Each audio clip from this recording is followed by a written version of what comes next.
Welcome to the Falcons football party, your home for the best Falcons football talk. It's local insight you can't get anywhere else but right here at Locked On. I'm your host, Tenitra Batiste, and alongside me are Jarvis Davis, Aaron Freeman, and Tori McElhaney. So it is time to get the party started. But really, guys, the party started Sunday when the Falcons came back from a 12-point deficit to beat the Packers 25-24. They're now 2-0, first time in 5 years that they are 2-0. So let's get right into it. Our top three with JD, Free, and Tori. Let's start with you, JD. Give me your top. We'll start with top one of your three from Sunday's win over the Packers. I mean, I think the overarching theme for me take away from that game is it has to be the gumption that Arthur Smith had. The going for it on fourth down. That was my number one too. Yes. Like the gall, the unmitigated gall for him to go for it and then putting the ball in number 7's hand. And I think that there's the confidence that Arthur Smith coming into this game, he really had a lot of confidence that they can do what they do, and that's run the football on a consistent basis. And knowing the matchups that they had on the interior with Green Bay, which they are really good inside, for them to be able to know that they're going to be able to get to that perimeter and get outside on the edge and be able to take advantage of Green Bay. And we saw that consistently throughout the game. Why is he throwing the toss on 4th and 1? That's because they know they can get there. So I think that was the overall thing for me, just the confidence that Arthur Smith had, just to be able to say, you know what, I know we can do this and we're going for it. I know we can get it. I was very, very shocked and appreciative of him having that type of confidence going into this game.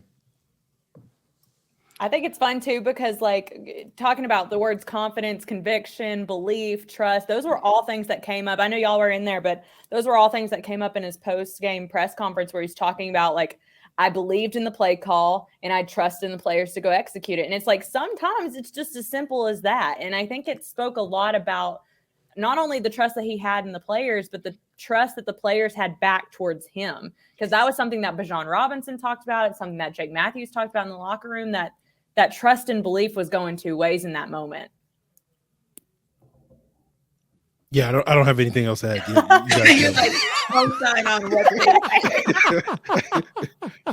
He's like, y'all got it. Yes.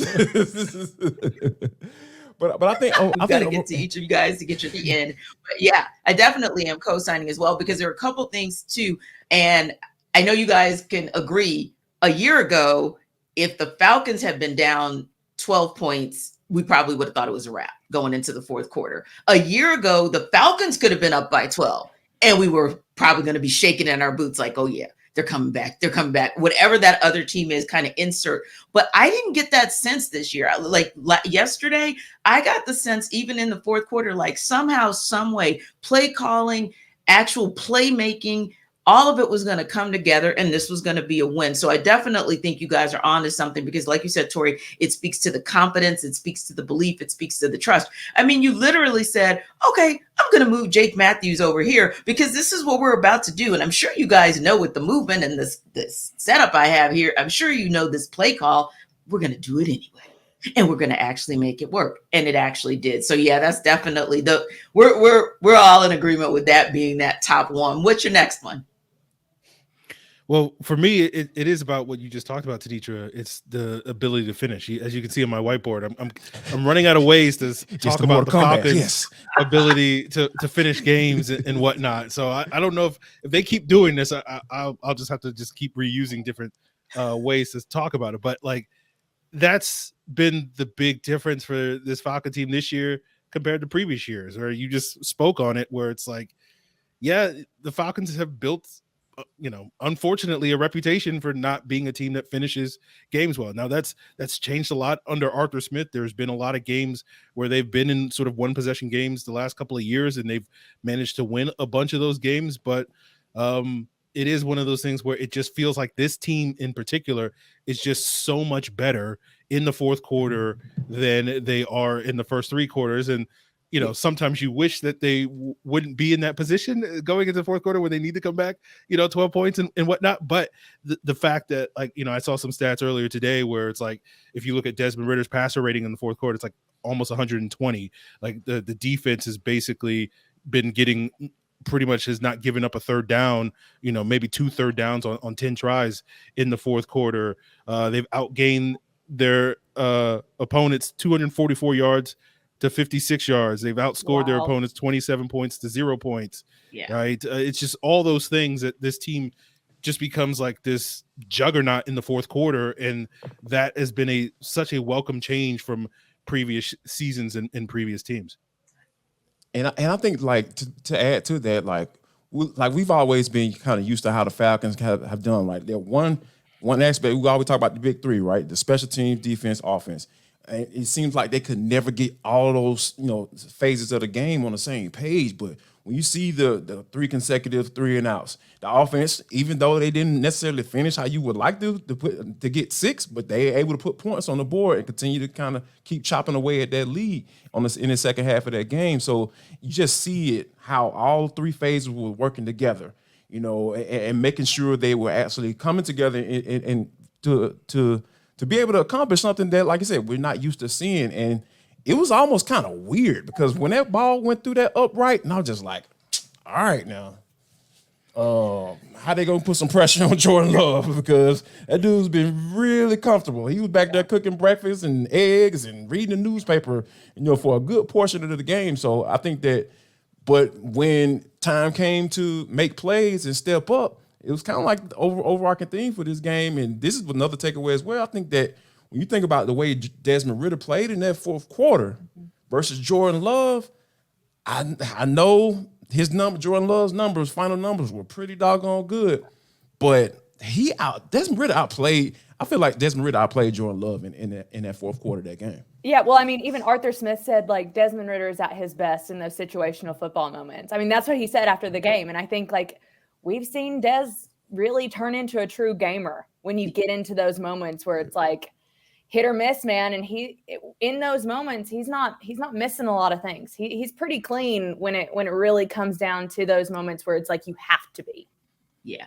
Agreed, Tori. And I like to call it, and I think you may have even said it earlier, or someone said it earlier, we saw a maturation like right before our eyes. And that's so cool because, and again, we're not trying to call anybody out from last year. So what am I going to do? Just give it the number 1? Was that the number on the jersey? We don't say his name on this channel. Yeah. So, but yeah, last year, situational football was a serious issue. It was a serious issue. And I honestly felt like from the time of kickoff to the end of regulation, we saw even in game how Des Ridder was able to mature and kind of slow the game down for himself and then trust himself. It was almost like, okay, so I threw a pick. Yeah. All right. Yeah. Shake it off, move on. And he did just that. So yeah, love it. Love it. And your top 3, your number 3 of the 3 from week 2. Tori, what you got? Can't believe we've gone this long without talking about Bijan Robinson. My Lord. Yes, of course. I mean, I know we're do all things through Bijan. I know we are only through 2 games of Bijan Robinson's career in the NFL, but he has been everything advertised, and I think even a little bit more. I just feel like when you watch him play, and this was something that I've heard other people say, I think I've said it in our post-game podcast, it was like Bijan Robinson deserves all the hype because when you turn on the film, especially on Sunday, this was a guy who's the best player on the field. He really was. What he was able to do, he's doing some things out on the field that not a lot of people can do. And I'm talking about not a lot of people who have done it historically or currently in the league right now. Bijan Robinson and just the amount of touches that he has, just whether it's in the pass game or the run, he is being utilized everywhere on that field. And I think it speaks, going back to that gutsy 4th and inches call, the fact that you called it to go to Bijan Robinson speaks so much to the level of trust that I think Arthur Smith and this team as a whole has when it comes to Bijan Robinson. I mean, heck, when you look at him running the ball, you feel like, okay, he may be there may be 3 or 4 defenders around him, but he's going to pick up 3 or 4 yards just by doing his little jukey move that he does. I mean, it's truly something I think really special to watch, and it makes total sense why the Falcons went after him at number 8 overall in this year's draft. Is that a cosign on Bijan Robinson from my other two analysts? I'm feeling like cosign on it. Yeah. It's so like amazing to me to kind of like my transition from where I was leading up to the draft, because y'all know how I get down. I'm really interested in like guys up front, defensive line, guys who put the quarterback on the ground. Yeah. You know what I'm saying? Like I get it. Because, I got a little PTSD. Like I ain't seen a consistent pass rush for the Falcons since John Abraham. So I need to see somebody. But as it comes along, and then the spring they draft him, and then the spring he comes out, practice, rookie minis, you get a chance to meet him, talk to him. I'm just like, all right, man, it's cool, kind of cool. Like, all right, and this is I understand why they call him Mr. Walk on Water, or why he turns water into wine. Like I get it. And then when you put the pads on. Yeah. Training camp, I'm just like, okay. Yeah, I get it. I understand it now. Yeah. But then when you come to the games, it's just like, it's another level. I'm just like, this dude is like something special. It's just something. He has that it factor. I guess that's what I'm getting at. He has that it factor that you just can't. Every football player doesn't have that, and for him to be able to do what he did on Sunday, I really feel like the Falcons are in. Arthur Smith is going to be having fun on Sundays. Yeah, just put it like that. You're in good shape when Bijan Robinson's on the field. You just are, and I feel like you talk about like him being special and everything like that. I mean, you can't watch him and not feel like, oh my gosh, what this guy can do and how he sees and reads defenses and the feel that he has. While the game is going 100 miles an hour, the feel that he has for where defenders are and his spatial awareness is just something that, like, I think you could study for a long time and never truly be able to get to the point where that's something that's teachable. That's something that's just innate in him. I always say there's two types of people on the planet, right? There's Bijan fans and the people who haven't watched him yet. And I think everybo's now in the first category. Because Aaron, you called it from day one. Yes, you were Bijan from go. So like I have to give you credit for that, because I wasn't a Bijan believer for a little bit. And then I was like, is this really how they're gonna go? Is this really what they're gonna do? But Aaron, you from the jump were like, nope, Bijan in this offense. Yeah, I can remember having that same feeling of like the 2 or 3 days before the draft where we heard the rumors and the rumblings. It's like, no. But then it happened and we're like, well, I mean, okay, it happened. And then we started looking at film more so than what we had seen in those couple of days. And it's like, this is different. And I can remember this one thing I want to share, and then we're going to get into a little bit more of a deep dive into the game itself. But with him, when I saw him, basically they had him lined up in the slot, I was like, what are we doing here? And this was of course during training camp, and I was like, ooh, Arthur Smith has a new toy, and the toy is real shiny, and we're really gonna like it. And then yesterday, something that I liked was at the end of that run, I saw that stiff arm, and I was like, yeah, don't play with him. He's not finesse. Don't play with him. He can do a whole bunch. He can get you wherever you want to go, however you want to get there. So yeah, great performance from him, both like you said, in the passing game and in the run game.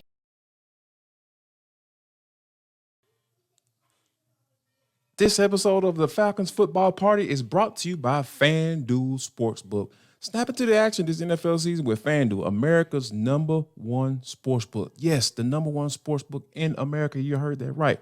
Right now, new customers can get $200 in bonus bets, guaranteed, when you place a $5 bet. Yes, all you got to do is just place a $5 bet. You're going to get $200 in bonus bets. That's $200 in bonus bets, win or lose. And guess what you can do with those bonus bets? You can play the spread, you can play the player props, you can do the over-unders, and much, much more. They have so many options just for you. So what are you waiting on? Go ahead and put the over-under on wins for the Falcons.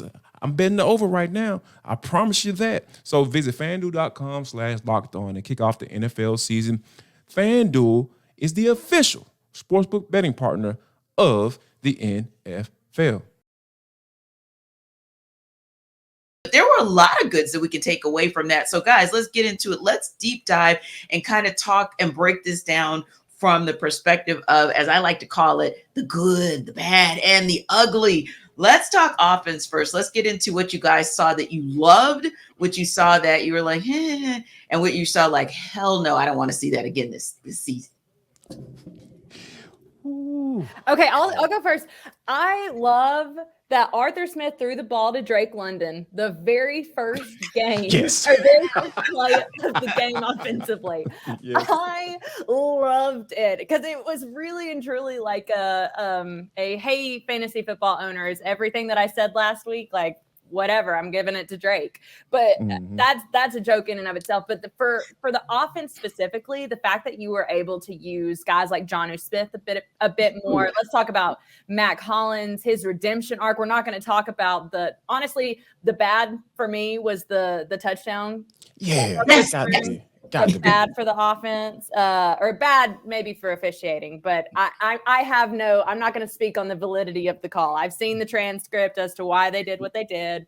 The call is what it was, but the fact that the Falcons on the very next drive, after having the Packers go up by 2 scores, Desmond Ridder launches it 45 yards to Mac Hollins, and I think that was such a good moment to take a moment that was bad and to turn it into something good for this offense. And then the ugly, for me, it's not punching the ball in from the 1 yard line. When you had first and goal from the 1 yard line, that was the one moment of the game that I had a really hard time getting over. I could understand and get over different parts of the game. And, give credit where credit is due to the Packers and what they were able to do in that moment and really locking down the end zone. But if you have first and goal from the 1, like that's just hard. That's hard for me to kind of sit here and be like, I'm okay with that, because I don't know if I am. I don't think I am okay with that. Yeah. No. So those are my good, the bad, and the uglies for the offense for me. Yeah, if I was to go, I'll go good. I'll echo what Tori said with the flea flicker to Mac Hollins. Like, I like the fact that was a 3rd down. Like, usually teams will take a shot play on 1st down to start a drive to try to get things going. But the fact it was 3rd and 3, Green Bay's geared up to stop the run, and they're like, we're going to run a little flea flicker, and we're going to heave it downfield to Mac Hollins to get that explosive play to set up, one of those scores in the second half. I think was the good for me. The bad, I would say, I thought Matthew Bergeron had a great week 1. I thought he had a rough week 2. I think he kind of had his welcome to the NFL moment in week 2 as opposed to week 1. So, but he's a rookie. He figured it out. The ugly for me was probably a couple of those dropped interceptions from Desmond Ridder. It was just like, I don't know about these throws. So it's like, we'll just pretend 4th quarter Desmond Ridder showed up, and it's like, I'll just ignore the rest of this, because it was not very pretty with some of those interceptions that probably should have been caught. And, fortunately they weren't, but those were pretty ugly throws. I think the good for me, it would have to be kind of like what kind of Tori kind of touched on, as far as this is the 2nd consecutive game that we've seen in the second half of games Desmond Ridder has a chunk play. Like I talked about coming into this game, I was just like, all right, I need to see at least 2, maybe even 3, kind of connect on those shots downfield, because the more he does that, more Desmond Ridder does that, the more teams are going to ease up just a little bit, and you're going to be able to have opportunities to do them a little bit more, because those are some of the things that I feel like what Arthur Smith wants to do, because, like the man literally resurrected, Ryan Tannehill's career off of that. Like, they were able to run with Derrick Henry, and then Ryan Tannehill does have an arm. They have the arm strength to get the ball, push the ball down the field, and I think that's what he's trying to get Desmond Ridder to get to, because the more and more he connects on that, I feel like this is going to be something that's going to be good for this offense going forward to help balance that bad boy out. The bad, it will probably have to be, Lord, the beginning of the game. I was saying, like, maybe the first quarter going into like the second quarter, it started to look eerily similar to the game last week against Carolina when Derek Brown started lining up over everybody on the offensive line and started slapping everybody upside the head. Brian Burns flipping back and forth from Jake Matthews to Caleb McGarry and say, hey, I'm going where you want to line up, coach, I got you. It don't matter who I'm lined up against, I'm going to get him. And then you saw Kenny Clark start getting off, and you saw Sean Gary starting to do his thing. I was like, all right, man, I'll at least stop Preston Smith. Like, I understand. Like, he's been in the league for quite some time. Like, don't let him get off too. So, but, you start to slowly see those guys start to rectify. But in the beginning of the game, I was like, oh, yeah, this is going to be bad. But as far as the ugly goes, oh, man.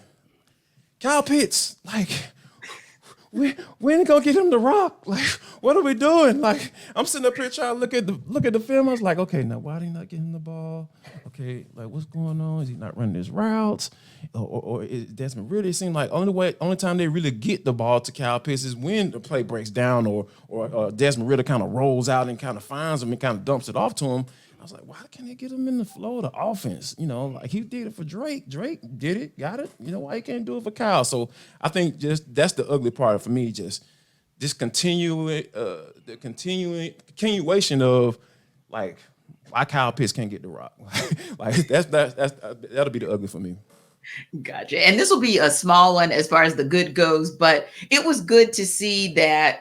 I think we all thought Cordero Patterson was going to lace up, right? I think we all thought he was going to play, and he didn't. But the fact that you could still have as many weapons out there, because Desmond Ridder got that ball to it felt like just about everybody with the exception of KP, but it felt like he got the ball to just about anybody he wanted to. And I was thinking just to myself, like, how good is it that Arthur Smith has that many weapons where he can hold Cordero Patterson out one more week and say, hey, even if you're like close to 100%, but you're not 100%, we got enough weapons to get this thing done. So that was a small good, but a good nonetheless. I think the bad for me was probably like, oh no, not a throw on first, not at the 1 yard line. Please don't try to be cute. You were cute. And then you were cute twice. Yeah. And then that ends up getting us a field goal. And for a moment, I was like, it was a twitch, like a 2022 twitch, like, oh God, it's going to be 3 points every time again. But it didn't happen. And so it was bad. It was kind of like bad, like you said, Tori, bad meaning good, because at least we saw it one good time and we never saw them make those questionable calls again or try to get too cute in an obvious situation where you had more than enough guns. Even if you've got Desmond Ridder going over the top, I don't give a darn what you do. Just make sure you punch it in as opposed to try to pass it in. And it's ugly, ugly, ugly. I don't care. I reread that email that John Dayton sent us as far as what the league said in their explanation about Mac Hollins and tippy-toeing versus be leaning forward and leaning and blah, blah, blah. And I was just like, oh my God, this is literally taking me back to the days. And I know you guys will remember the name, but it's literally taking me back to the days of, was it a catch by that Cowboys receiver? Was it not a catch? Dez Bryant. Yep. Was it a catch by Dez or was it not? I feel like this is one of those where, or taking it back to Grady Jarrett, when he didn't get the credit that he deserved on the play, and I forget what the play was, but that ended up changing a rule against, with the play against the Bucs. So I feel like it's one of those where this might be one that gets revisited, because even after the explanation, I just did not feel like it was as clean or clear as it should have been. That was a touchdown. Now, we've talked about all the good on offense, but let's give this defense some love, because low key, you don't get in position to come back from a 12-point deficit unless your defense is doing something to give you the ball back and put you in position to get the comeback win and to go up 2-0. So what's the good? What's the bad? And what was the ugly that we saw on the other side of the ball on Sunday? I probably have to say, go ahead, Aaron. I was just going to say the good for me that immediately jumps out is Nate Landman stepping into Tori Anderson. Yes. That's what I was going to say. That was my good. Yeah. Because I think the linebacker depth was a area of concern all summer long. Was like, do we have good linebackers? I don't know if we have good linebacker depth. Right. And it was like Nate Landman, I thought, played pretty well in the summer. So it was like, okay, like I know Nate Landman is competent, but it was like, I don't know if I want Nate Landman playing a game if in the event of an injury. And I thought he played really well. Like he was really good against the run. I was concerned that maybe Green Bay was going to really go after him and use some of their young tight ends in coverage to sort of exploit that. And it was basically a non-issue in this game. And so it's like, I don't know about the rest of the Falcons linebacker room, after their starters, but I do know Nate Landman. He showed that that he's pretty good. So that would be my good for the defense. Yeah, and I'll add this too. Like when he did show up, he showed up pretty big. I mean, I think about the stop. I believe it was the second drive for the Packers right before Jordan Love false started and they had to punt because they were trying to go for it, and he for some reason fell over his offensive line. I don't know. Himself offside? Yeah, I don't know. Such a weird play. I don't know what happened, but the play before that, the reason they were in that situation to begin with was because Nate Landman had a stop, and I to be in that moment where you have to give the ball back to your offense to give you a chance to not just stay alive but go and win it. Like the fact that it was Nate Landman who stepped up big in the run game, especially. So one of my to go off of this, one of the bads that I had was that I want to see more from this defensive front in terms of being able to stop the run, because I'm pretty sure I went back and looked. I think Carolina averaged 4.8 yards per carry, and then Green Bay averaged 4 yards a carry. I mean, granted, in the grand scheme of things, the Falcons are averaging 5 yards against their opponent, against Carolina, and then 4.7 yards against Green Bay when they run the ball. But I think in terms of this defense getting being the best that it can, it's being able to stop the run, because against Detroit, they're going to want to run the ball. They can run the ball. And so I think the fact that Nate Landman was able to come up with a stop specifically when Green Bay's trying to bleed the clock by running the ball, I thought that was a really important moment.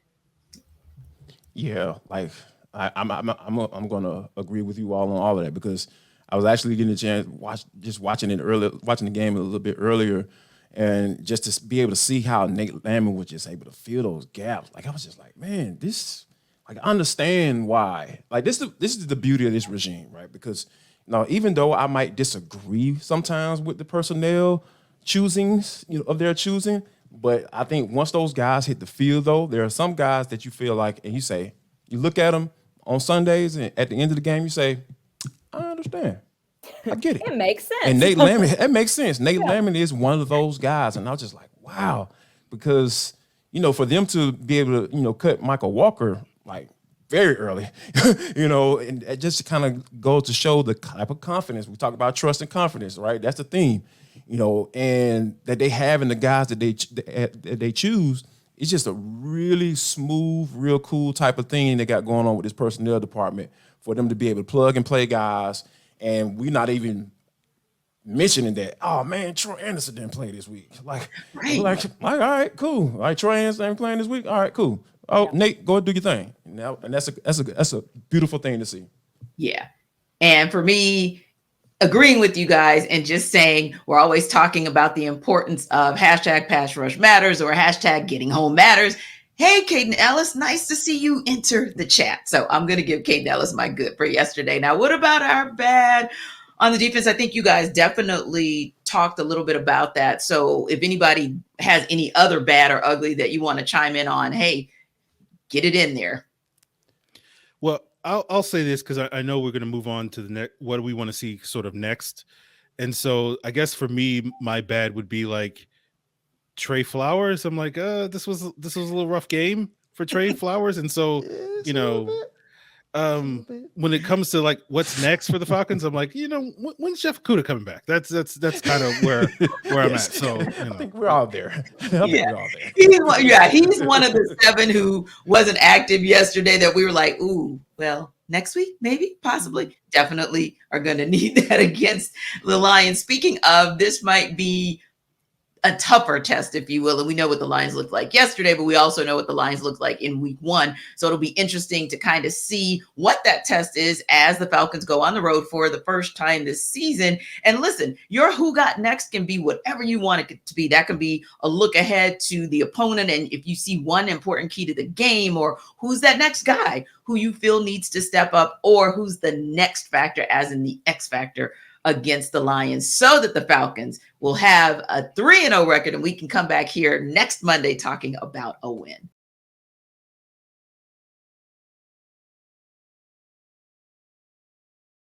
I crank it up. How about this? AJ Terrell. Sir, you have a task on hand for this week, because I feel like he's been kind of sleeping his way through the season, because, who's tested them? Christian Watson, Green Bay's number 1 wide receiver, was out. So it was kind of like, all right, Romeo Dobbs, all right, okay, whatever. In the first week, Adam Thielen, okay, nobody, I'm sorry. Mingo, the wide receiver out of Ole Miss. Sorry, I'm just throwing old names out there. That's how old I am, y'all. Y'all forgive me. But, just my point is just the fact that he hasn't been tested, in these first couple of games. He obviously had the penalty against Green Bay in that first drive, and then he just kind of smoothed out from then on. But I think that this with Amon-Ra St. Brown is an absolute man-child. The dude is coming, and they're going to feed him the rock, and he has been absolutely out of mind in these first couple of weeks. So, yeah, I think, AJ Terrell, you're up. You're up next, man. He's also had a couple touches on some near interceptions in the last 2 games, and I think his numbers do up. I feel like it's that time. For me, I got to go back to what I was talking about before, and just being able to see progress in the Falcons' defensive front, being able to consistently stop the run. I think you see spurts of it, but I don't know if over the last 2 games it's been consistent enough where I would like it. I want to see more.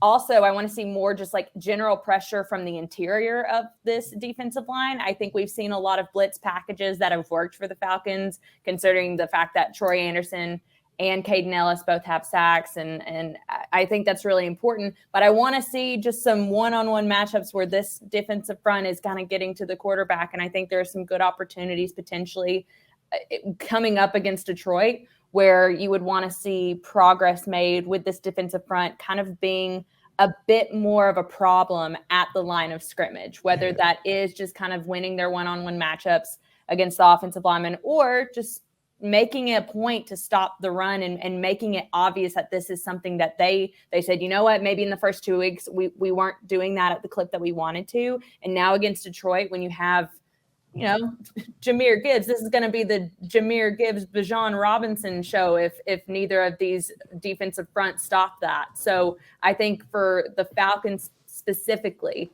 that to me is a goal when you're looking at this Detroit team. Yeah, I think for me, the intriguing matchup for this Lions game is the Lions offense versus the Falcons defense. I thought that was the intriguing matchup last week with the Packers, and it feels like each week it's been a step up for the Falcons. You start with the Panthers, no offense to the Panthers, but like it wasn't as if like they were some offensive juggernaut going into that game.